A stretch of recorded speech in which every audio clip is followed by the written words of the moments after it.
that goes here is from Kansas City. Kansas City, St. Louis. St. Louis is still like the number one. It's like I feel like everybody's 8,000 talking kids. like, yeah, I'm from Kansas City. Nah, they're just more proud of it now. The That's Royals, how K-State is too. It's like Johnson County runs K-State. they're just more proud of it now that the Royals actually They won the World figured Series. something out. Yeah.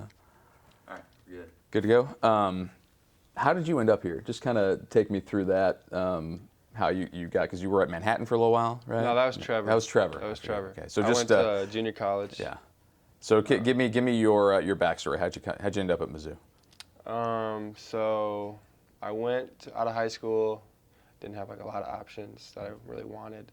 So I went to junior college right around home. Freshman year, like didn't have like the best year. So I got to go another year, try to get something. Sophomore year, had a really good year. Was All-American. Had a couple offers, like D2 offers. But I mean, obviously the goal is to go D1 if you can. And I was just like, talking to my coach, like sending out some emails, contacting schools. And I sent my last staff, Coach Fulford, an email. And then he invited me down to come play and stuff. And then I came down here, whatever, we talked. He told me about like a week later that I could be a preferred walk-on on the team. And I had a couple other like visits lined up with like SIU Carbondale, Cleveland State and stuff, but I was like, I mean, it's Mizzou, it's big time, like I can't really pass it up. So then I just kind of like pulled the trigger. Were those other offers that might have had scholarships with them? Possibly Carbondale would have been not my first year, but possibly this year, my senior year. Cleveland State, same thing. Yeah. So what was it that drew you that said, you know, I'd rather be in the SEC, I'd rather be at Mizzou? I mean, I always wanted to go to a big school, kind of, I guess, enjoy the atmosphere, all that, everything that comes with it. But, I mean, just like, I just felt like it'd be like much more, like, the experience would be that much greater. Like, I mean, Mizzou's a good school to get your degree from. I mean, I'm not going to the MBA or anything, so I figured that's a benefit as well. What are you studying? Sports management. So what are you learning that maybe you don't get in the classroom because you're a walk-on on a Division I, Power 5 college basketball team? Can you ask that again? What kind of experiences are you gaining because you're a walk-on basketball player? You're around a Division I basketball team every single day that you can't get in the classroom when you're learning about sport management.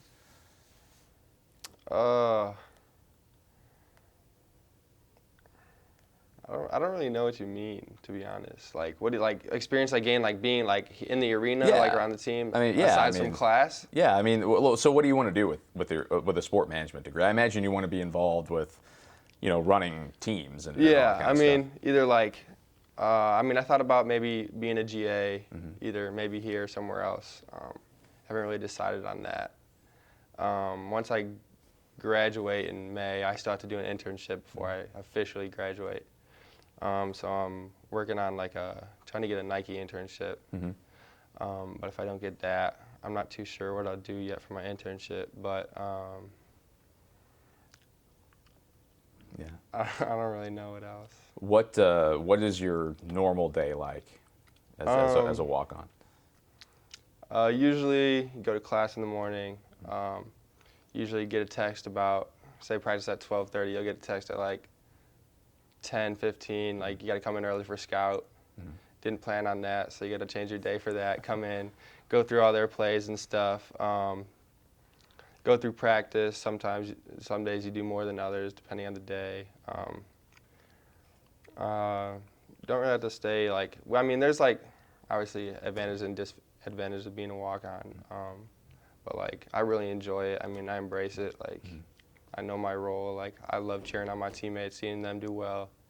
And then I mean, when me and Wolf get in the game, they go ecstatic for us too. So that's a good feeling. Tell me about that. What is the feeling like in your mind and your body when you know, hey, I'm getting a chance to go in, and especially when you got a packed student section and those kids just love to see you get a chance to get in there? Well, at first, like last year when my first game I got in, I was a little nervous. I mean, haven't really played in front of like a crowd like that really. But this year, I guess the Wagner game, the first I played most minutes I played here, I played like 9-10 minutes that game. So right when I first got in, I was a little nervous, a little winded, adrenaline rushing. But just to like, when everybody like everybody's rooting for you, they want you to do well. Like it's a really good feeling. Like it makes you want to do better. But just like when me and Wolf get in the game at the same time, like that's my guy. Like, he's my roommate. Like he's my main guy here at Mizzou. Like it's just a good feeling to see us do well. You guys ever talk about the experience you have? Sometimes I'm sure there are some rough times, some difficult things you guys have to deal with. I mean, we definitely like sometimes we'll laugh about like if we screwed up or something in practice, like we get yelled at in practice, some like coach gets on us or something.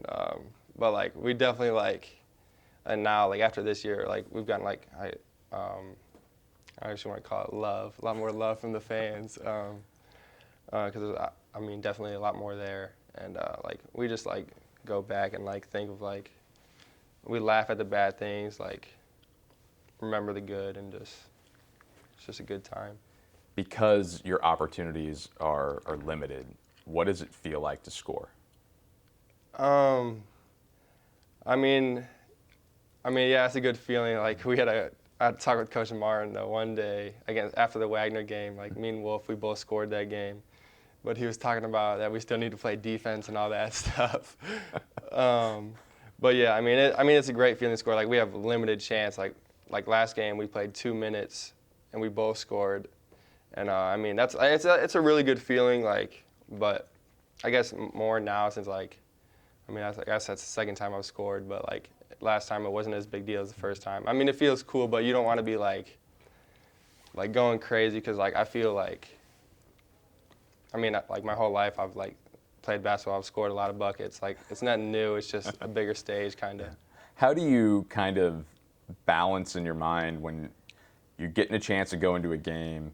And you probably got all these different things running through your head because you don't get to play that much. But like Coach Martin said to you, as you mentioned, like you need to execute. Like there are things they want you to do. There's no drop off. Like if you're going in, no matter what time, like if you're going in for somebody, Coach Martin expects the same thing, same defensive principles, same energy, enthusiasm, focus. Like there's no drop off in that, and like he makes that very clear, and I think that's a good thing because then it helps you bring your team to that next level because you're only as strong as your weakest link. So, what is your most important job? I guess my most important like daily job, always be upbeat. Like if practice is running dry, get people going, be positive, keep the energy up, just like keep everybody in a good mood and stuff like that. And what's the most fun part of your job? Really, I love being around my teammates. Like, we have so much fun together. Like, I love cheering them on, seeing them do well. Geis goes for 28. Like, I love that. Like, Geis is a scrappy guy. He's not known for scoring or anything, but when he has a night like that, or Kevin or a new guy, Cash, comes in, like, that's just a lot of fun to me, see them be successful. When Wolfman buried that 3 the other day, walk me through that.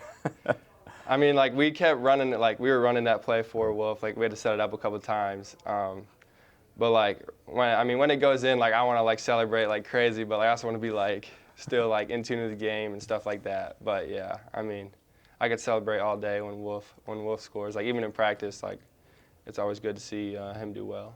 Take me back to the assist to Jordan because yeah, it's cool to play. I'm sure it feels awesome to score, but like. You got to be part of a SportsCenter top 10 play there with a nice pass. How did that play unfold? Really just, I think Jordan, I got my hands on a ball and then it popped to Jordan. He hit it or something. Came back to me somehow. I don't remember exactly how. But then I started to dribble up and I heard somebody in the back say slow it up or something. But I'm like, and all of a sudden I look, I'm like, there's nobody in front of us besides one guy, me, Jordan, and somebody else on the wing. So I just kept going. I wasn't like moving too fast, just kind of playing out what the defender was going to do. And then I knew eventually I wanted to get it to Jordan because, we know what Jordan can do. But then I just figured I'd just dish it back to him and he just rose up. But that was a cool feeling to be a part of that, even though I wasn't scoring, but I got the assist on it and all that. What was your view of Jordan? You drop it to him as the trailer. You see him sky. How did it look from your end? I have a pretty cool picture of it too. I'm like looking up at him like this, like right after I pass it, and he's in the air with it cocked back like that. So that's a pretty cool picture. The Dwayne Wade, LeBron. Yeah, pretty much. It's close, kind of close. Yeah. What does your family think of all this, especially when they get a chance to watch you on TV? You've gotten to play a lot more than Yeah. a lot of walk-ons get to this first month or so of the season. Yeah. No, my parents really enjoy it. They usually come to most of the home games. I mean, especially every weekend game. They'll probably be down again this weekend. But my mom, I think last game was actually, might have been the first time they saw me in person play. They always just see it on TV or whatnot. But, I mean, they're really they love that I'm here. They love the school. They love the opportunity and experience I get. So, yeah. Ultimately, what do you want to get out of your Mizzou experience, for your whole life? I mean, overall, I feel like I'll be able to take a lot of things I learn and experience here with me throughout my life. Hopefully, I'll have friendships here that will last a long time. But I'm thankful for everything, even Coach Martin to give me the chance again to stay here with the team and all that. And I just feel very blessed to be able to do all that. Do you think when you get into, for somebody who's hoping for a career in sports, how valuable do you think your playing experience is going to be when you get into that world? I think that plays a pretty big role. People think you have a better understanding and stuff like that over, I guess, other people you're going up against for it. But yeah, it definitely plays a big role with your background in it through my whole life. I mean, 6 years ago, I was doing an interview like this with Jarrett Sutton, and now we do TV together. Yeah. It's amazing. Yeah. One, side question to Yeah. ask. So obviously been on the road with you guys, filmed, you got the bench quite a bit and everything. Yeah. Your celebrations that you come up with Mitchell or whoever, like Wolf down there, are those just something that pops up, or do you guys kind of practice, have some sort of way? A couple of them were just random. One time, Mitch, it was in Orlando, he wanted to do something where he was finding threes in his pocket and then handing them to me, and I found them and raised it up.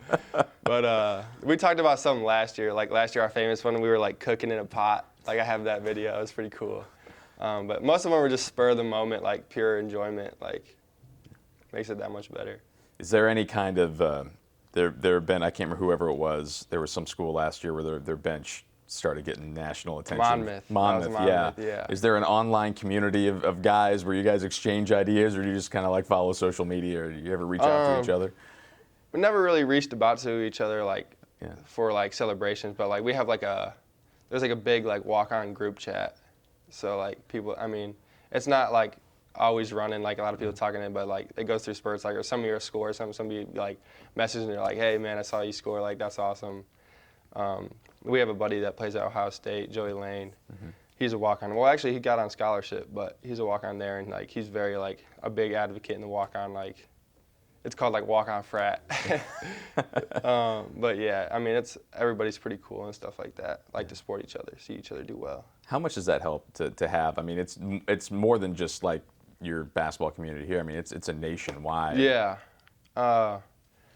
I mean, you like to see the support from everybody else, and I mean, we give it back to them and stuff. Because I mean, it's a cool feeling. We know what they go through and how hard it is to actually I mean, with the chance you get to score, to do this, to whatever. So yeah, it's a good feeling. All right. I don't think I'm forgetting anything. Good job, man. I Thank you. appreciate it.